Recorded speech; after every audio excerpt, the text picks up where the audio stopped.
Hey, I'm Aaron Muller, and this is episode 3 of the Cobsmacked Podcast. This is a Nebraska football podcast where we cover the Husker season and team news as it progresses throughout the year. This week, we're doing a preview of the Week 2 Game 3 versus the Buffalo Bulls. Not the Bills, the Bulls. Everybody says that in every video I've seen, and I just never knew why, but now I know why. It is at 2:30 on Saturday. Should be airing on the Big Ten Network. And as far as the weather goes, it's supposed to be hot. It's supposed to be in the 90s. They said on the field it could feel like 100 to 105 with all of the people packed into the stadium. So it's supposed to be that, and it's supposed to be sunny. So it should be decent as far as like the clouds and the sun and stuff goes, but it's going to be a hot one. The MAC team that we're playing, the Buffalo Bulls, are from New York. They have a new head coach, which doesn't mean much when we're playing them, but head coach is Maurice Linguist. He is 1-0. They won their last week against Wagner, but this is his first head coaching job. He was a defensive coach before that, so he had some assistant positions that he had. He even went to the NFL at one point. It was a secondary coach there, but it seems like all of his stints have been on the defensive side of the ball. But he was hired, and he did come in after spring ball this year, so that might play into some things a little bit more than if he got hired earlier on and had spring ball to work through the team with. Otherwise, if we get into their offense, they run multiple sets on the offense, but it seems like they're almost always running some kind of power run game, lining up and just running the ball down your face. But then that sets up their run-pass option or their bootleg passes or their play actions, things like that. But it seems like the power run or the run in general is just the thing that they hit on the most. Also, sorry, if you can tell that I'm sick, I'm sick. So if you hear the lozenge clinking around my mouth, that's something I can't help, so I apologize. But like I said, they have a 7-man front very often because they are trying to run that power run game or just them powerful running backs. They do have a couple different running backs that played. I believe that they had 4 or 5 play last week, but again, that was against Wagner. We had a lot of guys play last week too that wouldn't normally get to play. But they, typically line up with a 7-man front, and they usually have a receiver on each side, and that's just to spread the offense out a little bit, but they typically don't run like triple sets or anything like that with the receivers. Their offensive line does average 6'4" and 293, so it's not a small line, but they are pretty consistent. They're really young, as far as I could tell. They had a lot of guys transfer out when their old head coach left. I believe he went to Kansas or KU, maybe at KU. But he left, and a lot of guys left with him, or they left to just different schools in general. So it seems like they had a lot of, like we do, they have a lot of sophomores and freshmen in there. They got a couple juniors sprinkled in there, but they seem to be working well already together.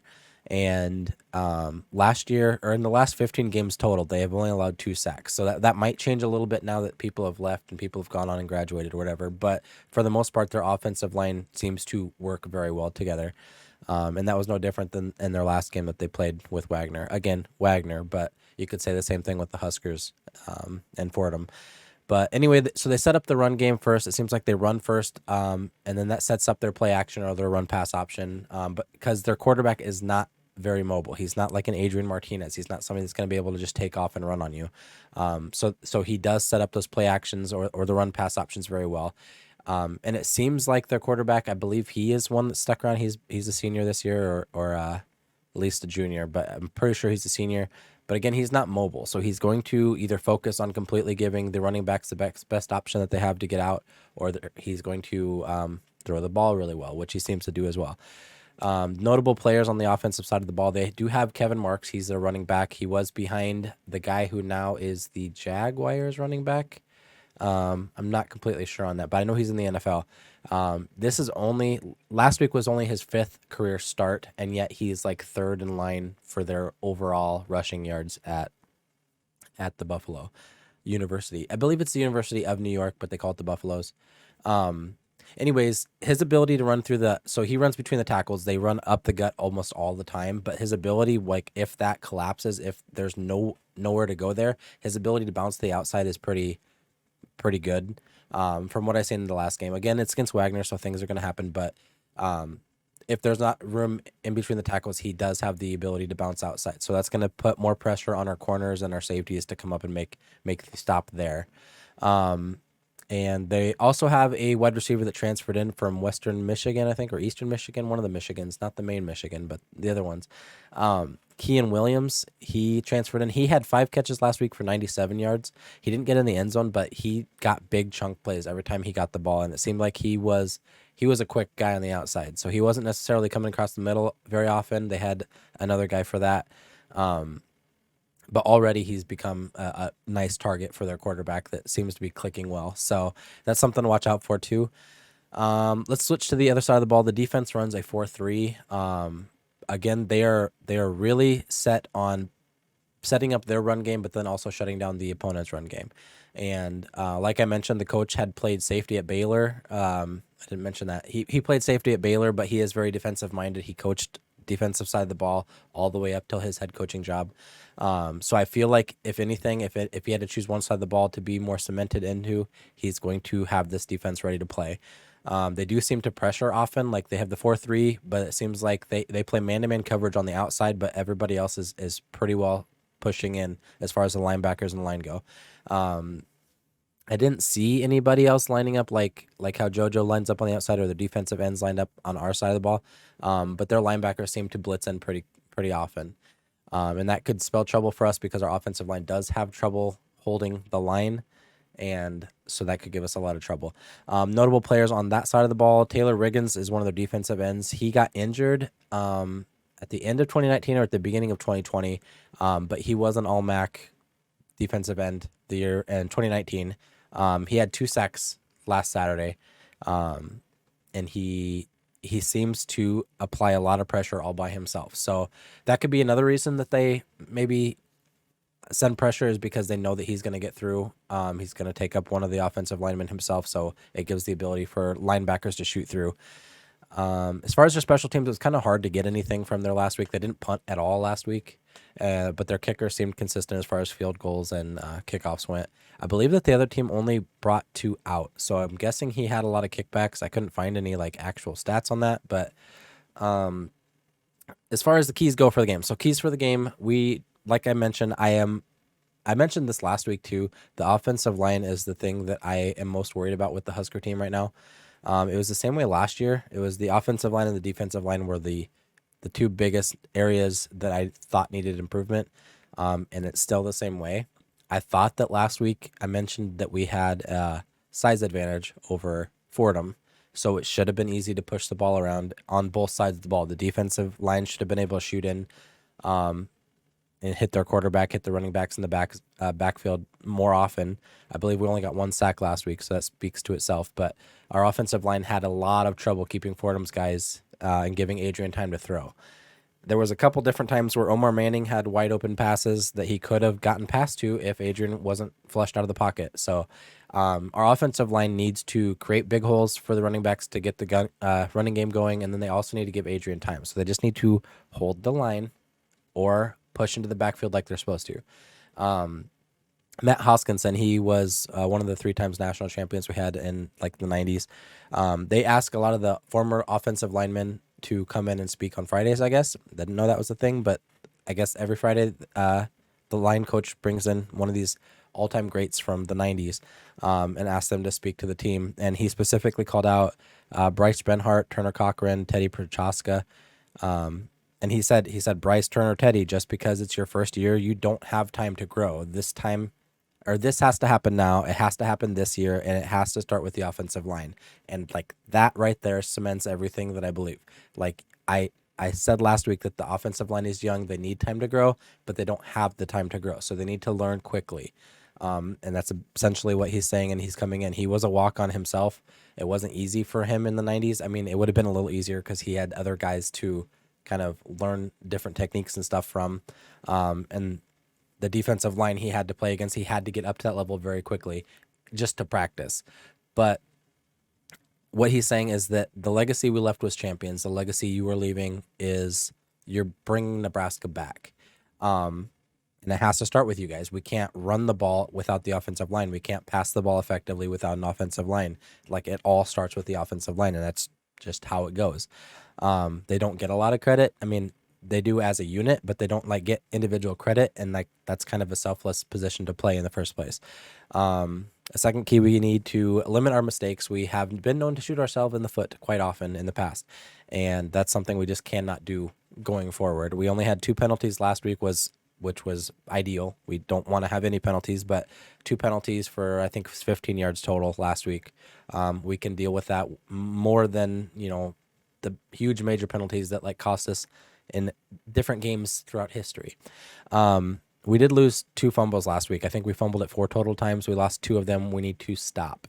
I know one of those came off of Logan Smothers. He tried to do a run, tried to spin or something. I'm not sure what exactly he was trying to do, but he fumbled the ball there. But also we had 95 offensive snaps last week. So with 95 snaps, you're going to run into some issues like that more so than you would on a normal game day. But we just need to limit mistakes, both on offensive and defensive side of the ball. We need to make sure that we are capitalizing on their mistakes because they also, their quarterback throws interceptions. They got 5 penalties last week for 65 yards.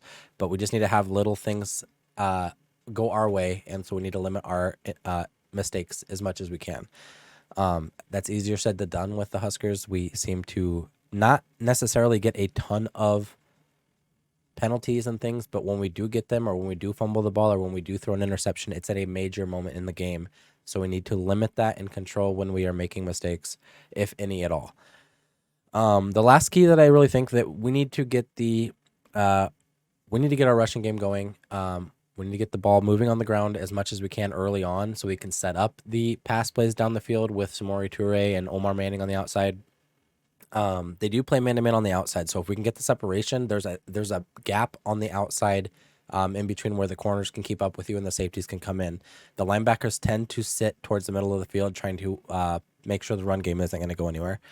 From what I've seen, that's one game against a team that's not very great. So if we can get separation on the outsides, that's going to spread the defense out even more and allow us to run the ball better and allow us to pass better later on. So it's all going to feed into each other. But we do need to set that up early, make it a priority early to set that up so that we can spread the defense out, and it should make the rest of the game a little easier. But we also need to limit their ability to rush on the defensive side of the ball. So we need to hold them to short yards, make their quarterback throw the ball more often. He does have a couple guys that he likes to throw to, but he also is known to make mistakes if he's getting pressured. So stop the run, get the run going. Those kind of 2 in the same one. But my expectations and thoughts for the game, as I mentioned in the keys, the offensive line is going to be everything this game. It's going to be everything for a lot of the games this year.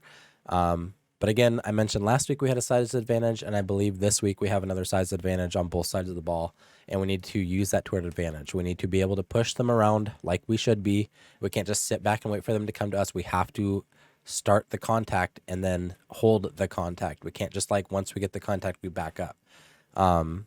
We keep showing all these clips of the strength training and stuff off season. We need to see that in action. We need to see that being used somewhere. Like I said, the game against Wagner can only tell so much about how they play offensively, how they play defensively. Obviously, their offense is capable of putting up big numbers, but we need to know how their defense is going to hold up against somebody that has a running option and a passing option and a mobile quarterback. As I mentioned before, their head coach left and 16 of their players transferred out, so they have a young offensive line. They have a lot of young guys all over the field, and so we either need to be able to exploit that or we need to be able to just show the youth on that side of the ball. They're not going to have the experience to stop us, hopefully. We're in the same situation, though. We maybe didn't have that many guys leave, especially that many starting individuals. But if they do have that many out, we need to be able to see that. We can't just make them look like veterans out there. I think it's going to be a hard-fought battle in the trenches regardless on both sides of the ball. I think our offensive line might have trouble pushing back against their defensive line. They do have a lot of big guys, and they do have Taylor Riggins, as I mentioned. He's a beast from the sounds of it. But I do feel like it's going to be a battle pushing the ball. I believe that their offensive line is going to be solid, whether they're young or not. It seems like their coaching and the way that they've been taught, the offensive line is going to solidify, and we're going to have a hard time getting through the quarterback. But like I mentioned, he's not mobile. So if we can get back to him and get him pressure, if he's trying to pass it, it's going to be a hard day for him. But I do believe that whichever team gets the run game going early and consistently is going to be the one that wins. I think that's literally the single key. Offensive lines on both sides of the ball obviously are trying to do the same thing, but whichever one gets the run game going, whichever one has the best setup for offensive line, and then also has the best hardworking running backs, which their running backs ran hard and they did not stop. Once they ran into contact, they just kept pounding the ball. So I just feel like whichever team gets that going is going to be the one that wins. I think it'll be pretty well decided which one of those teams is going to be by the third quarter. And then by the time the third quarter is done, the victorious team is going to run away in the fourth. So as I mentioned before, too, it is the 20th anniversary of 9/11. So I believe that the Bulls coming out of New York, it's going to mean a lot to them. So they might be playing. I don't know how much that actually would affect a football player, especially somebody that maybe wasn't even born yet. I'm sure they're all got to be right in that age though, but they're all maybe too young to even remember what happened. But I assume coming out of New York with that kind of thing, with that kind of major event that happened in our country's history, that it might mean a lot to the Bulls to come into Memorial Stadium, where I assume that they're going to have some kind of thing honoring the day, honoring the anniversary. But I think it'd mean a lot to them to come out of here with a win. So that's something you can't take for granted. But my final prediction is that as when I looked on ESPN tonight, it said that the spread was at 14 and the over-under is at 54.5. And as nervous as it makes me, I feel like we can hit the spread and the over.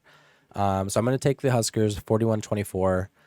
I feel like the game might be fairly close up to the third quarter, but I feel like whoever has that running game established by the third quarter is going to run away with it at the end of the game.